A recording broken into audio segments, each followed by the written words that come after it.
pleasure for me to be here among the intellectuals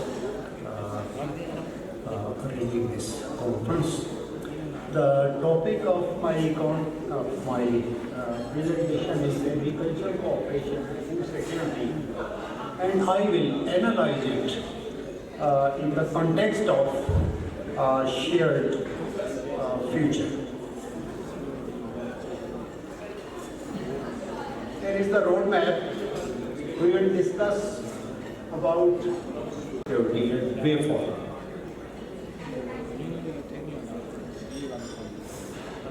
Pakistan has 225 million people with 60% population below the age of 30, and it is a blessing that we can do much with this 60% population, and it is expanding. Very important. It has tremendous potential for global investors and companies, and it has largest irrigated land, as well as it is the center of China, India, and the Middle East, where we have several opportunities, and it is the home of ancient civilizations and some of the highest, most beautiful ranges as well. Pakistan is a blessed country, and if we see that in the agri-livestock sector, Pakistan GDP is 1/5, which is generated from agriculture and allied and livestock. We are 12th in rice, 2nd in buffalo, 3rd in goats, 4th in cotton production, and 5th in sugarcane production. We are 9th in wheat and sheep, and it is a great opportunity for Pakistan to harvest the potential of CPEC. Livestock sector in the national economy is also contributing a lot.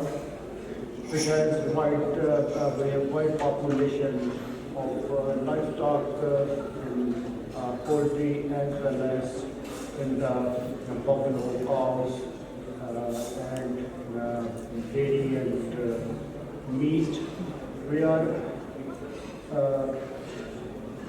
We can attract private sector investment of 1.05 trillion in poultry and similar level in the dairy and meat sectors, and there is opportunity of over 2 million people for employment, as well as milk and eggs or primary sources for investment. But having such potential, here is the growth pattern, and we have a declining trend in agriculture as regarding the GDP and crops of sector. So, why we are declining? Here are some challenges: that we have low productivity in agriculture, we have high import bill, low profitability and competitiveness, low diversification. We have only 5 major crops, degraded land resources, natural resources, as well as we are declining in rural sector in terms of trade and equity implications. We have poor technology adoption. We have opportunities in the form of modern technology for Grand Revolution 2.0, which is the Prime Minister initiative just started this year. And our institutional reforms were not coping with, and the current government started now some Prime Minister initiatives regarding food security. Here is the gloomy picture of food security, and it is generated by IPC, Integrated Food Security Phase Classification, in which we are falling on a medium food insecure country. There is the global perspectives of current food system and what are the future challenges, that our population is expanding and we need much food for them, as well as we need to prevent agriculture from expanding, because the potential we are harvesting is not the sufficient, the hidden potential, which is much more higher than the actual potential of our agriculture growth. So in this context, following trends are shaping our future food system. There is climate change, we are evolving consumption preferences and in nutrition and health, rapid technological change and innovation, as well as localized development and strong stakeholder engagement and demographic changes and population movement. These are the driving forces which are changing our food security. Here is the nexus of agriculture, energy and water, which is a catastrophe for Pakistan, and we are lagging behind in to achieve this, that we need food, we need water, we need energy to achieve the intended objectives. Another social dilemma, that major challenges to food security in Pakistan, rising population, rapid urbanization, diversifying diet patterns, increased food demand, as well as rising food prices, declined purchasing power, falling water tables, low irrigation efficiency, increased soil erosion, as well as climate change, depleting water reserves is also a big challenge, limited land availability, food losses and food waste. These are the major challenges, and inefficient diversification of foods. Now, what is option for us? That is the technological development in the world. We are seeing the innovations in food packaging, nanotechnology, new methods of food production, such as 3D printing, as well as application of automation, artificial intelligence, big data, blockchain technology. These are the recent developments and options for us. So, smart irrigation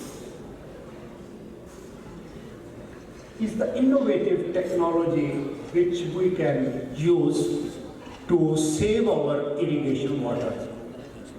Drone technology is also coming to agriculture, and we are using drones to spray our farmlands. Urban agriculture, we also have a new trend that if we utilize urban agriculture, we can harvest our house level vegetables and fruits. And there are new sources of foods are coming. For example, edible insects, cell-based food production technology, as well as production of seaweed or macroalgae farming of shellfish. Protein is also entering in our food chain, and insects are amazing, as well as alternate meat. In spite of alternate meat, we are using the vegetables, and our food scientists are changing those vegetables in the shape of meat. That taste will be just like a meat, and it is a new development.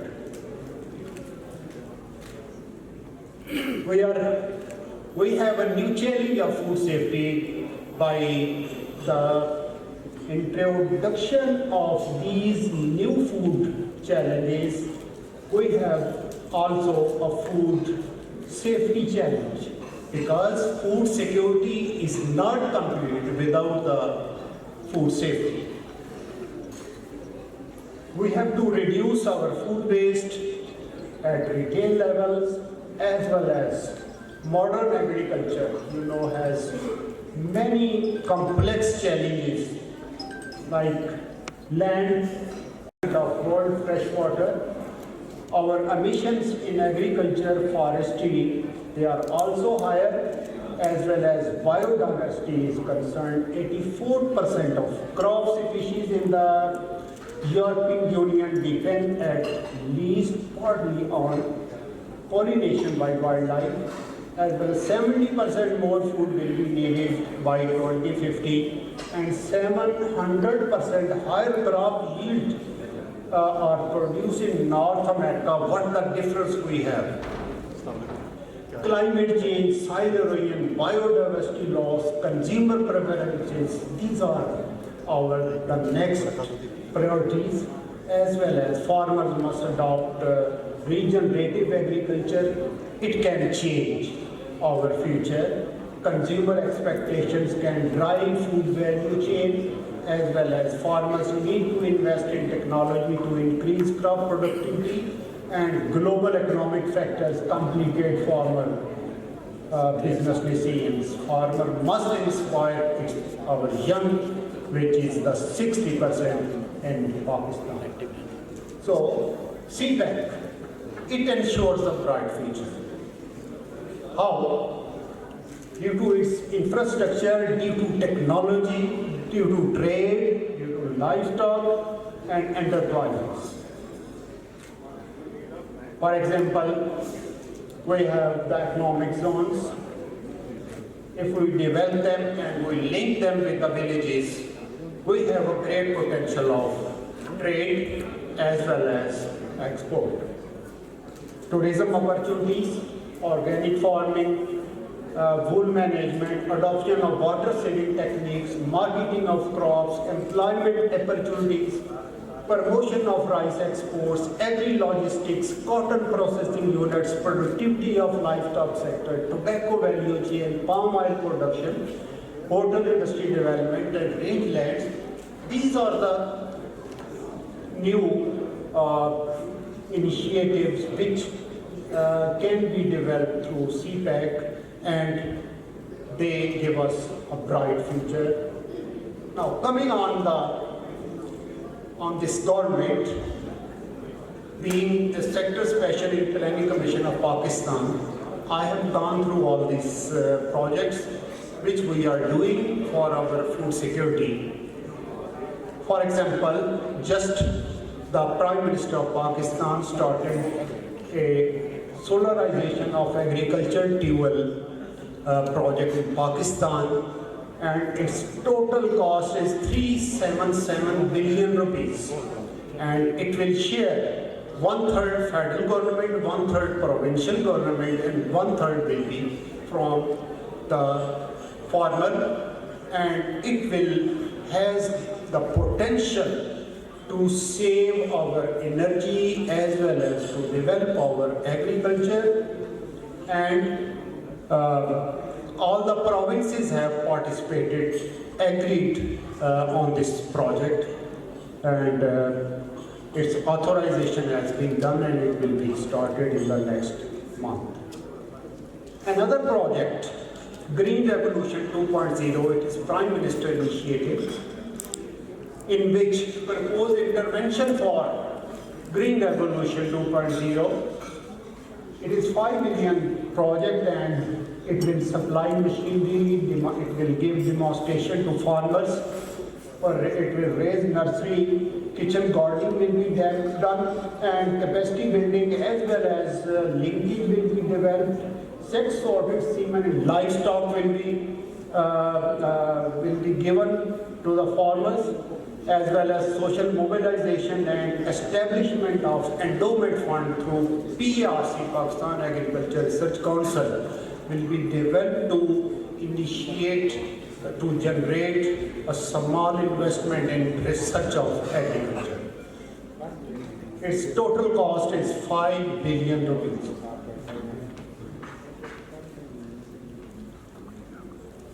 And here is the horticulture support program, which is also Prime Minister initiative, and in which the concept of food clusters, agriculture cluster has been developed. A study was done in the planning commission in which the clusters were identified like mango, citrus, apple, apricot, tomato, potato, onion and garlic, and different districts of all the provinces of Pakistan have been identified in which these interventions will be delivered, and technological interventions are processing, capacity building, research and development in agriculture. These are the new PSDP projects on food security. A unit of research and development has been introduced in the ministry as establishment of Pakistan Animal Identification and Traceability System, National Program on Animal Disease Surveillance, and National Agriculture Productivity Enhancement, Professional Capacity Building TAVET Program, National Multi-Sectoral Nutrition Program, establishment of Pak Korean Nutrition Center, and recently in the ethnic, the last day conducted, in which a huge project of more than 137 billion of livestock has been approved for the province of Serena.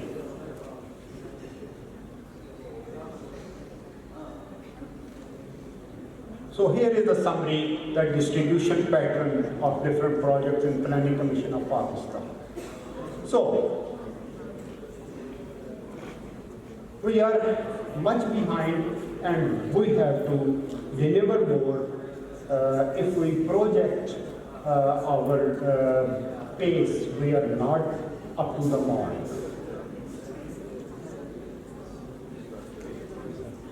Yeah. Just I am concluding my presentation that export initiatives should be taken, and as well as skill development and CPEC should be utilized for the R&D development as well as for the export development.